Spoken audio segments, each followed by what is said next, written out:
ಚೀನಾದಲ್ಲಿ HMPV ವೈರಸ್ಗೆ ಆಸ್ಪತ್ರೆಗಳು ತುಂಬಿ ತುಳುಕ್ತಾ ಇದೆ. ಕೊರೋನಾಗಿಂತ ಡೆಡ್ಲಿ ಅಂತೆ. ಚೀನಾದಲ್ಲಿ ಮಾತ್ರ ಅಲ್ಲ, ಭಾರತದಲ್ಲಿಯೂ ಕೂಡ ಈ ವೈರಸ್ ಬಂದಿದೆ ಅಂತೆ. ಹಾಗಾದ್ರೆ ಏನಿದು HMPV ವೈರಸ್? ನಿಜಾನ ಸುಳ್ಳ? ಎಲ್ಲವನ್ನ ಕಂಪ್ಲೀಟ್ ಆಗಿ ಹೇಳ್ತೀನಿ. ಅದಕ್ಕೂ ಮುಂಚೆ AJ ಶೆಟ್ಟಿ ಯೂಟ್ಯೂಬ್ ಚಾನಲ್ಗೆ ಸ್ವಾಗತ. ನಾನು ಜಯರಾಜ್ ಶೆಟ್ಟಿ. ಬನ್ನಿ ಶುರು ಮಾಡೋಣ.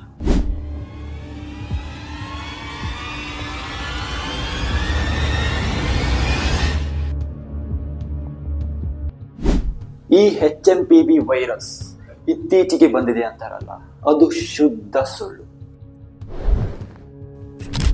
ಈ HMPV ವೈರಸ್ ಮೊದಲ ಬಾರಿಗೆ 2001ರಲ್ಲಿ ಅಂದ್ರೆ 23 ವರ್ಷಗಳ ಹಿಂದೆನೆ ನೆದರ್ಲ್ಯಾಂಡ್ ನಲ್ಲಿ ಕಾಣಿಸಿಕೊಂಡಿದೆ. 14 ಮತ್ತು ಅದಕ್ಕಿಂತ ಕಡಿಮೆ ವಯಸ್ಸಿನ ಮಕ್ಕಳಲ್ಲಿ HMPV ವೈರಸ್ ಚೀನಾದಲ್ಲಿ ಹೆಚ್ಚುತ್ತಿದೆ ಅಂತ ಚೀನಾದವರೇ ವರದಿ ನೀಡಿದ್ದಾರೆ. ಹಾಗೆ ನಮ್ಮ ಕರ್ನಾಟಕದ ಆರೋಗ್ಯ ಮಂತ್ರಿಯಾದಂತಹ ದಿನೇಶ್ ಗುಂಡೂರಾವ್ ಅವರು ಕೂಡ ಇದರ ಬಗ್ಗೆ ಈ HMPV ವೈರಸ್ ಭಾರತದಲ್ಲಿ ಮೊದಲಿಂದನೂ ಇದೆ, ಇದರ ಬಗ್ಗೆ ಆತಂಕ ಪಡುವ ಅಗತ್ಯ ಇಲ್ಲ ಅಂತ ಹೇಳಿಕೆ ನೀಡಿದ್ದಾರೆ.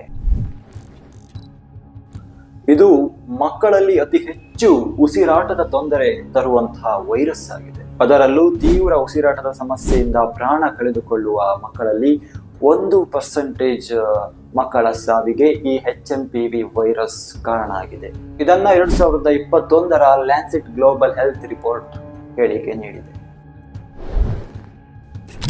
ಸ್ನೇಹಿತರೆ, ಈ HMPV ವೈರಸ್ ಪ್ರತಿ ವರ್ಷ ಚಳಿಗಾಲದಲ್ಲಿ ಅತಿ ಹೆಚ್ಚು ಆಕ್ಟಿವ್ ಆಗಿ ಇರುತ್ತೆ. ಸೊ 100 ಮಂದಿಗೆ ಜ್ವರ ಶೀತ ಬಂದು ಅದರಲ್ಲಿ ಟೆಸ್ಟ್ ಮಾಡಿಸಿದ್ರೆ ಒಬ್ರಿಗಾದ್ರೂ ಈ HMPV ವೈರಸ್ ಬರುವಂತಹ ಚಾನ್ಸಸ್ ಇರುತ್ತೆ. ಇದು ಮಕ್ಕಳಲ್ಲಿ ಮಾತ್ರ ಅಲ್ಲ, ವಯಸ್ಕರಲ್ಲೂ ಕಾಣಿಸಿಕೊಳ್ಳುತ್ತೆ. ಆದರೆ ಇದುವರೆಗೆ ಚೀನಾದಲ್ಲಿ ಆಗ್ತಾ ಇರೋ ತರ ದೊಡ್ಡ ಮಟ್ಟದಲ್ಲಿ HMPV ವೈರಸ್ ಔಟ್ ಬ್ರೇಕ್ ಆಗಿಲ್ಲ. ಇದೇ ಕಾರಣಕ್ಕೆ ಹೊಸ ರೂಪಾಂತರಿ ಬಂದಿರಬಹುದು ಅಂತ ಶಂಕೆ ವ್ಯಕ್ತವಾಗ್ತಾ ಇದೆ. ಈ ವಿಚಾರ ಸದ್ದು ಮಾಡ್ತಾ ಇದ್ದಂಗೆ ಭಾರತ ಸೇರಿ ಜಾಗತಿಕ ಸ್ಟಾಕ್ ಮಾರ್ಕೆಟ್ಗೂ ಈ ವೈರಸ್ ಅಟ್ಯಾಕ್ ಆಗಿಬಿಟ್ಟಿದೆ. ಈ ವೈರಸ್ ಕೋವಿಡ್ ನಷ್ಟು ಡೆಡ್ಲಿ ಅಲ್ಲ, ಈ ವೈರಸ್ ಕೋವಿಡ್ ನಷ್ಟು ಸದ್ದು ಮಾಡಲ್ಲ ಅಂತ ವರದಿಯಾಗಿದೆ. ಸೊ ಮತ್ತೊಂದು ವಿಷಯ ಏನಂದ್ರೆ, ಈ ಚೀನಾದ ಬಗ್ಗೆ ಫೇಕ್ ನ್ಯೂಸ್ ಆಗ್ತಾ ಇದೆ. ಚೀನಾದಲ್ಲಿ ಹಾಗಾಗ್ತಾ ಇದೆ, ಹೀಗಾಗ್ತಾ ಇದೆ, ಅಷ್ಟು ಜನ ಸತ್ತೋಗ್ಬಿಟ್ರು, ಹಾಗಾಯ್ತು ಹೀಗಾಯ್ತು ಅಂತ ನ್ಯೂಸ್ ಬರ್ತಾ ಇದೆ ಅಲ್ಲ. ಈ HMPV ಮನುಷ್ಯರನ್ನ ತಿಂದ್ಬಿಡುತ್ತಂತೆ. ಈಗಾಗಲೇ ಚೀನಾದಲ್ಲಿ ಅದೆಷ್ಟೋ ಜನ ಸಾವಿಗೀಡಾಗಿದ್ದಾರಂತೆ.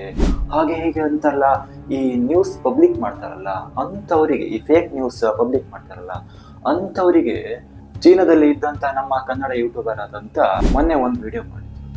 ಅಂದ್ರೆ ಚೀನಾದ ಪರಿಸ್ಥಿತಿ ಬಗ್ಗೆ ಒಮ್ಮೆ ಹೋಗಿ ನೋಡಿ, ನಿಮ್ಗೆ ಈ ಫೇಕ್ ಯಾವುದು ರಿಯಲ್ ಯಾವುದು ಅಂತ ಗೊತ್ತಾಗುತ್ತೆ. ನೀವು ಈ ನ್ಯೂಸ್ ಚಾನಲ್ ನಂಬಬಹುದಾ, ಇದನ್ನು ನಂಬಬಹುದಾ ಅಂತ ಅಲ್ಲಿ ಇದ್ಕೊಂಡೇ ಅದನ್ನ ವಿಡಿಯೋ ಮಾಡಿ ಸ್ಪಷ್ಟವಾಗಿ ಹೇಳಿದ್ದಾರೆ. ಅದನ್ನ ನಾನು ಡಿಸ್ಕ್ರಿಪ್ಷನ್ ಅಲ್ಲಿ ಆಲ್ರೆಡಿ ಲಿಂಕ್ ಹಾಕಿದ್ದೀನಿ, ಚೆಕ್ ಮಾಡ್ಕೊಳ್ಳಿ.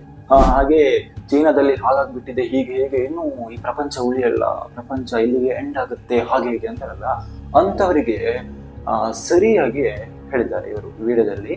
ಓಕೆ ಫ್ರೆಂಡ್ಸ್, ಮತ್ತೆ ಸಿಗ್ತೀನಿ ಇದೇ ತರದ ಟಾಪ್ ನ್ಯೂಸ್ ಮತ್ತು movies much more. Thank you.